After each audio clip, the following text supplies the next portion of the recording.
আইফোনের কন্ট্রোল সেন্টারে আপনি কিভাবে স্ক্রিন রেকর্ডার অ্যাড করবেন।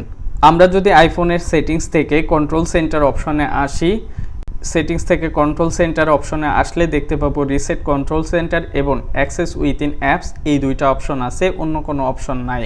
তো আমরা কিভাবে অ্যাড করব সেটার জন্য প্রথমে আমরা স্ক্রিনের উপর থেকে নিচে টান দিব আমাদের যে কন্ট্রোল সেন্টার আছে সেখানে, দেন এখানে ফাঁকা জায়গায় আমরা আমাদের ফিঙ্গারটি প্রেস করে ধরলে এরকম একটি ফিচার্স পাবেন এবং এখানে নিচে দেখবেন যে অ্যাড এ কন্ট্রোল, এই অপশনটিতে আপনি একটা ট্যাপ করবেন।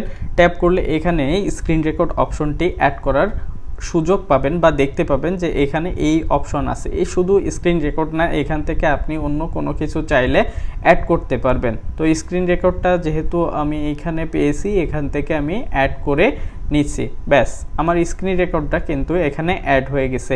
তো এইভাবে আপনারা আপনাদের কন্ট্রোল সেন্টারে আরও অনেক ফিচার্স অ্যাড করতে পারবেন বা অনেক ফাংশন অ্যাড করতে পারবেন।